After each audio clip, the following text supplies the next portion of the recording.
안녕하세요. 허 원장입니다. 오늘은 참 흥미로운 이야기를 들려드리려고 합니다.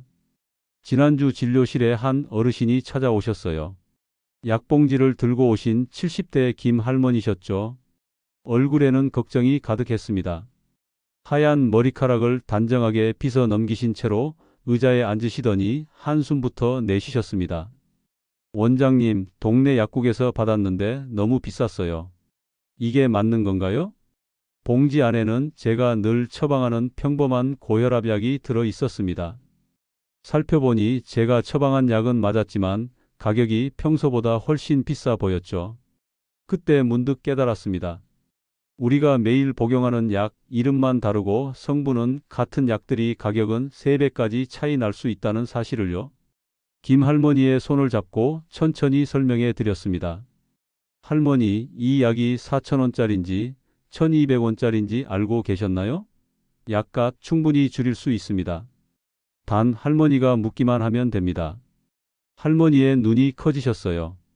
평생 약을 드셨지만 약값을 줄일 수 있다는 사실은 처음 들으시는 듯 했습니다. 그 순간 저는 결심했죠. 오늘 이 자리에서 여러분과 약값을 현명하게 줄이는 방법을 나누기로요. 여러분도 아마 비슷한 경험이 있으실 겁니다. 병원에서는 진료받는 시간이 채 5분도 안 되는데 약국에서는 몇만 원씩 내고 나오시죠? 그런데 같은 약을 다른 곳에서는 훨씬 저렴하게 구입할 수 있다면요? 오늘은 그 비밀을 낱낱이 파헤쳐 보겠습니다. 약은 똑같은데 왜 약값은 다를까요? 그리고 우리는 어떻게 현명하게 약값을 줄일 수 있을까요? 약은 우리 건강을 지키는 소중한 도구입니다. 하지만 그렇다고 꼭 비싼 약을 먹어야만 건강해지는 것은 아닙니다. 어떤 약을 어떻게 선택하느냐에 따라 여러분의 지갑도 건강도 달라질 수 있습니다. 자, 지금부터 약값 전략의 세계로 함께 들어가 볼까요? 자, 그럼 본격적으로 약값을 줄이는 실천 팁 5가지를 알려드리겠습니다. 먼저 첫 번째 팁은 제네릭 약품을 요청하는 것입니다. 제네릭이란 쉽게 말해 복제약인데요. 오리지널 약품과 성분과 효과가 동일합니다. 차이점이라면 가격이 훨씬 저렴하다는 것이죠. 보통 오리지널 약품보다 30에서 60%까지 저렴한 경우가 많습니다. 지난달 저희 병원에 오신 박 선생님 사례가 생각나네요. 심장약을 오랫동안 복용하고 계셨는데 매달 약값으로만 10만 원 가까이 내고 계셨습니다. 제가 제네릭 약품으로 바꿔드렸더니 약값이 절반으로 줄었죠. 처음엔 싼 약은 효과도 떨어지는 것 아니냐고 걱정하셨지만 성분이 완전히 동일하다는 설명을 듣고 안심하셨습니다. 여러분, 병원에서 진료 받으실 때 의사에게 한마디만 하세요. 선생님, 같은 성분 저렴한 약으로 처방해 주실 수 있을까요? 이 한마디가 여러분의 약값을 크게 줄여줄 수 있습니다. 두 번째 팁은 동일 성분이지만 다른 제약사 제품을 확인하는 것입니다. 같은 성분의 약이라도 어떤 제약회사에서 만들었느냐에 따라 가격 차이가 크게 납니다. 예를 들어 고혈압 치료제로 흔히 쓰이는 암로디핀이란 약은 제약회사에 따라 가격이 2~3배까지 차이가 날 수 있어요. 이런 정보는 어디서 알 수 있을까요? 건강보험심사평가원 홈페이지나 의약품안전나라 같은 공식 사이트에서 확인할 수 있습니다. 요즘은 스마트폰 앱으로도 약값을 비교할 수 있어서 더욱 편리해졌죠. 저는 진료실에서 자주 환자분들께 이렇게 말씀드립니다. 약은 브랜드가 아니라 성분입니다. 같은 성분이라면 가격이 저렴한 쪽을 선택하는 게 현명합니다. 약을 처방받으실 때 의사나 약사에게 이 약과 동일한 성분의 다른 제품도 있나요? 라고 물어보세요. 그럼 여러분은 이미 현명한 소비자가 되신 겁니다. 약을 고르는 일은 옷을 고르는 것과 비슷합니다. 비싸다고 무조건 좋은 것이 아니고 내게 맞는 것을 찾는 게 중요하죠. 약도 마찬가지입니다. 성분이 같다면 굳이 비싼 것을 고를 필요가 없습니다. 저렴하지만 효과는 동일한 약을 선택하는 지혜가 필요한 시대입니다. 이제 세 번째 팁을 알려드릴게요. 약국마다 가격이 다르다는 사실 알고 계셨나요?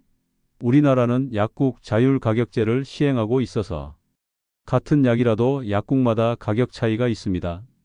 심지어 같은 동네 약국이라도 1,000원에서 2,000원까지 차이가 나는 경우도 흔하죠. 지난 가을 제 진료실에 오신 60대 이 선생님 이야기가 생각납니다.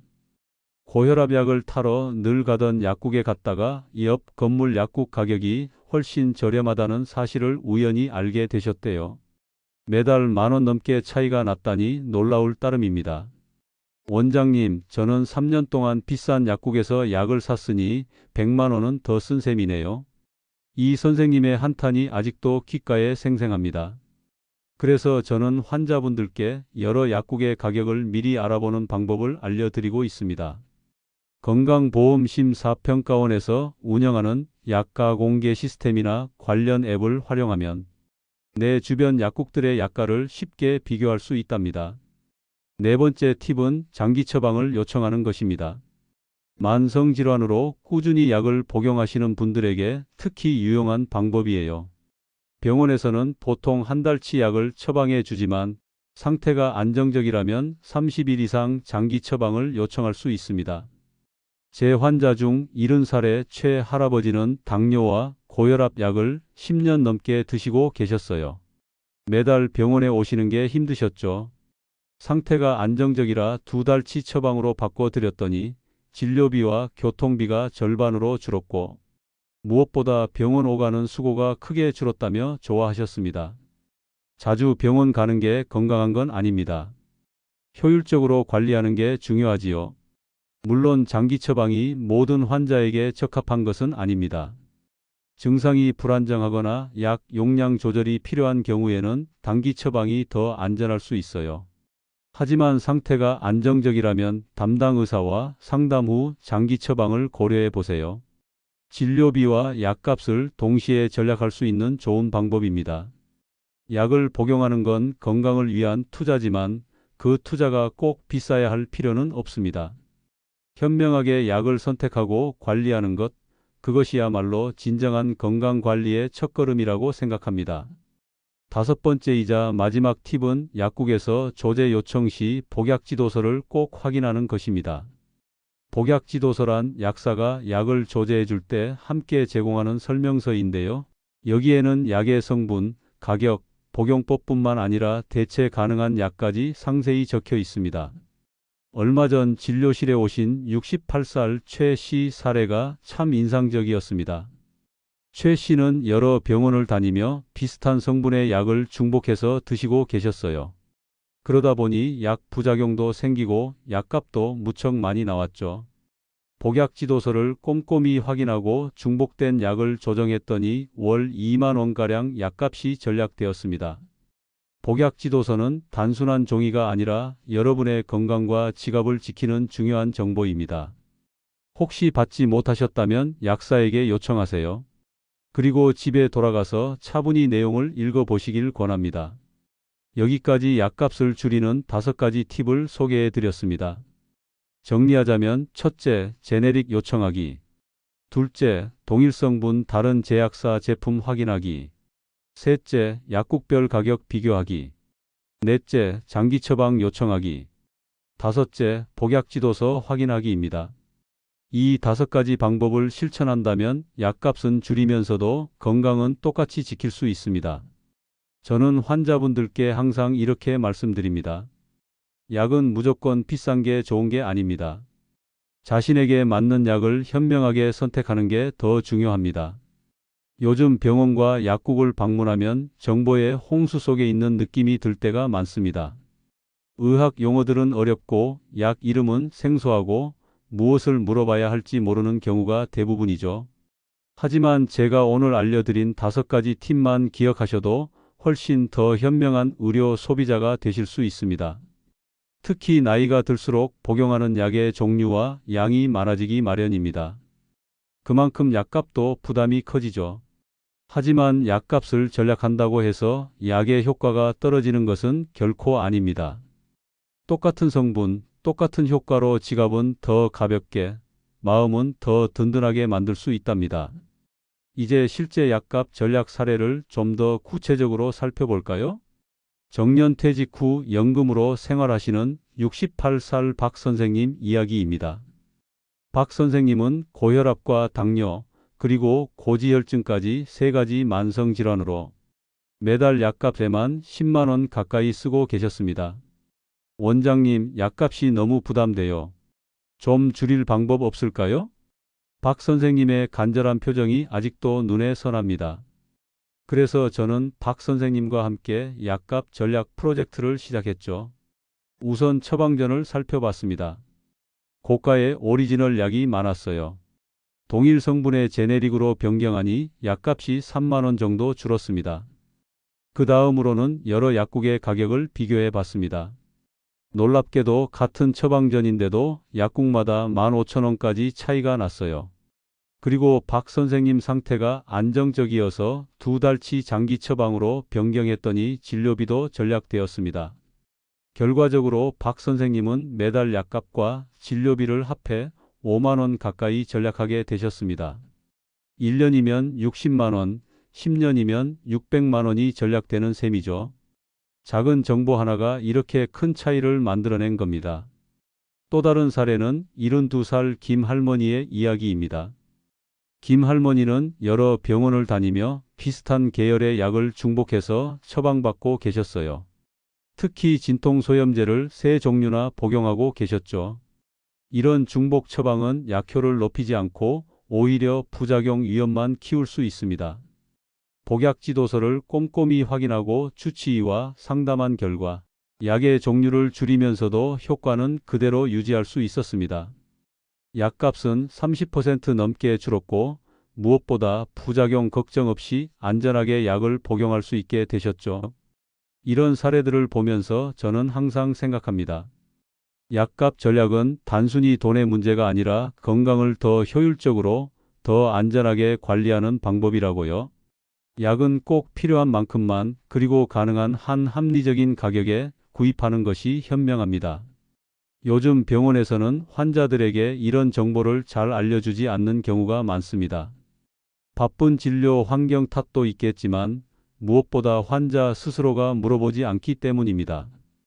여러분이 조금만 관심을 갖고 물어본다면 의사나 약사는 기꺼이 도움을 줄 거예요. 오늘 소개해드린 약값 전략 5가지 팁을 다시 한번 정리해 볼까요? 첫째는 제네릭 약품 요청하기입니다. 제네릭은 오리지널 약과 성분이 동일하지만 가격은 30에서 60% 저렴합니다. 약 처방받을 때 의사에게 같은 성분의 저렴한 약으로 처방해 주세요 라고 요청하면 됩니다. 둘째는 동일 성분의 다른 제약사 제품을 비교하는 것입니다. 같은 성분이라도 제약회사에 따라 가격이 2~3배까지 차이 날 수 있어요. 건강보험심사평가원 홈페이지나 약가공시 시스템을 통해 가격 정보를 확인할 수 있습니다. 셋째는 약국별 가격 차이를 활용하는 것입니다. 우리나라는 약국 자율가격제라 같은 약도 약국마다 가격이 다릅니다. 처방전을 여러 약국에 문의해보고 가격을 비교해보세요. 특히 만성질환으로 오랫동안 약을 복용해야 한다면 이 방법만으로도 상당한 금액을 절약할 수 있습니다. 넷째는 장기 처방을 요청하는 것입니다. 상태가 안정적이라면 30일 이상의 장기 처방이 가능합니다. 이렇게 하면 병원비와 약값을 동시에 절약할 수 있죠. 물론 이건 담당 의사와 충분히 상담한 후에 결정하셔야 합니다. 다섯째는 복약 지도서를 꼼꼼히 확인하는 것입니다. 여기에는 약의 성분과 가격, 대체 가능한 약 정보까지 담겨 있어요. 이를 통해 약 중복이나 과잉 복용을 방지할 수 있습니다. 이 5가지 방법은 모두 합법적이고 안전한 방법들입니다. 약의 효과는 그대로 유지하면서 불필요한 지출만 줄이는 현명한 선택이죠. 특히 만성질환으로 장기간 약을 복용해야 하는 분들에게는 더욱 유용한 정보입니다. 저는 환자분들께 자주 이런 말씀을 드립니다. 약은 잘 먹는 것도 중요하지만 잘 고르는 게 먼저입니다. 약을 잘 고르는 눈을 갖는다는 건 결국 자신의 건강을 스스로 챙기는 첫걸음이라고 생각합니다.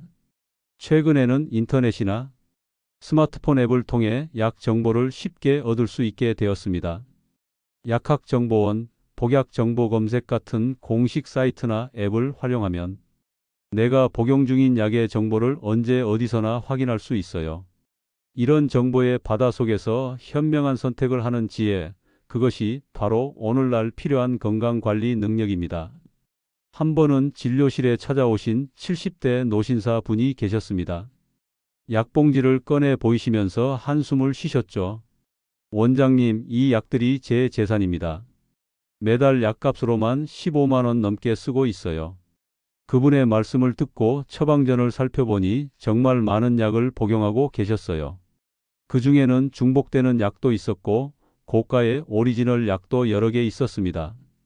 저는 그분과 함께 약 목록을 하나하나 검토했고 앞서 말씀드린 5가지 방법을 적용해 약 처방을 조정했습니다. 몇 개월 후 그분은 환한 미소를 지으며 다시 찾아오셨어요.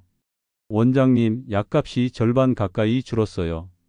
그런데 더 놀라운 건 제 상태가 오히려 더 좋아졌다는 겁니다. 약이 줄어서 그런지 부작용도 덜하고요. 그분은 나중에 이런 말씀을 하셨습니다. 사실 약이 아니라 몰라서 낸 돈이 아깝습니다. 내 몸에 무슨 약이 들어가는지도 모르고 비싼 약값만 내고 있었으니 말이에요. 그 말씀이 가슴에 깊이 와닿았습니다. 맞습니다. 약은 잘 쓰면 치료지만 잘못 쓰면 짐이 됩니다. 불필요하게 많은 약을 복용하거나 필요 이상으로 비싼 약값을 내는 것은 우리 몸과 지갑 모두에 부담을 주는 일이죠. 특히 나이가 들면 복용하는 약의 종류와 양이 늘어나기 마련입니다. 그래서 약값 전략법을 아는 것은 단순한 돈 문제를 넘어 건강관리의 중요한 부분이 됩니다. 자신이 먹는 약이 무엇인지, 왜 먹는지, 얼마인지 아는 것, 그것이 진정한 건강관리의 시작입니다. 저는 환자분들께 종종 이렇게 말씀드립니다. 자네 지갑도 지키고 몸도 지키는 법. 오늘 그걸 알려드린 겁니다. 건강과 경제적 부담 둘 다 챙길 수 있는 현명한 방법이 바로 약값 전략법이니까요. 약은 분명 우리 건강을 지키는 든든한 동반자입니다. 하지만 맹목적으로 많은 약을 복용하거나 불필요하게 비싼 약값을 내는 것은 결코 현명한 선택이 아닙니다. 필요한 약을 적절한 가격에 올바른 방법으로 복용하는 것이 진정한 건강관리의 지혜입니다. 오늘 제가 알려드린 정보가 여러분의 건강관리에 작은 도움이라도 되길 바랍니다. 약은 단순한 물질이 아니라 우리 건강을 지키는 소중한 도구임을 잊지 마세요. 그 도구를 현명하게 사용하는 법을 아는 것, 그것이 바로 건강한 노후를 위한 첫걸음입니다. 이제 오늘의 이야기를 마무리할 시간이네요. 약값을 전략하는 5가지 방법 기억하고 계시죠? 제네릭 약품 요청하기, 동일 성분의 다른 제약사 제품 비교하기, 약국별 가격 차이 활용하기, 장기 처방 요청하기, 그리고 복약지도서 꼼꼼히 확인하기였습니다. 이 방법들을 실천하면 약의 효과는 그대로 유지하면서도 약값은 30에서 50%까지 절약할 수 있습니다. 특히 고혈압, 당뇨, 고지혈증 같은 만성질환으로 오랜 기간 약을 복용해야 하는 분들에게는 더욱 유용한 정보입니다. 약값 전략은 단순히 돈을 아끼는 차원을 넘어 자신의 건강을 스스로 관리하는 첫걸음입니다. 어떤 약을 먹고 있는지, 왜 먹어야 하는지, 더 좋은 선택지는 없는지 고민하는 과정에서 우리는 자연스럽게 건강에 대한 이해도를 높이게 됩니다. 생각해보면 우리는 일상의 다른 영역에서는 꽤 합리적인 소비자입니다. 식품을 살 때도, 옷을 살 때도 가격과 품질을 꼼꼼히 따져보죠. 하지만 유독 의약품에 대해서는 그렇지 못한 경우가 많습니다. 어렵고 생소한 의학 용어들 때문일 수도 있고 건강이라는 이름 앞에서 망설여지기 때문일 수도 있겠죠. 하지만 이제는 달라져야 합니다. 건강한 100세 시대를 살아가는 우리에게 약은 일상의 한 부분이 되었으니까요. 약을 현명하게 선택하고 효율적으로 관리하는 것, 그것이 바로 건강한 노후를 위한 지혜입니다. 내일은 수면 이야기를 해볼까 합니다. 잠이 약보다 먼저라는 사실 알고 계셨나요? 특히 60대 이후 불면증은 단순한 잠 문제가 아닙니다. 이유가 따로 있습니다. 피로감, 집중력 저하, 기억력 감퇴. 이 모든 증상의 근원에 수면이 있을 수 있습니다. 내일 방송에서는 잠이 안 오는 이유, 이것 때문입니다. 60대 이후 꼭 알아야 할 수면장애 원인과 해결법에 대해 자세히 알아보겠습니다. 오늘 약값 전략법으로 지갑을 든든하게 했다면 내일은 수면 개선법으로 건강까지 든든하게 만들어보는 시간을 가져볼게요. 오늘도 저와 함께 해주셔서 고맙습니다. 여러분의 건강한 노후를 항상 응원합니다. 허 원장의 건강 노트 내일 아침 8시에 다시 찾아뵙겠습니다. 안녕히 계세요.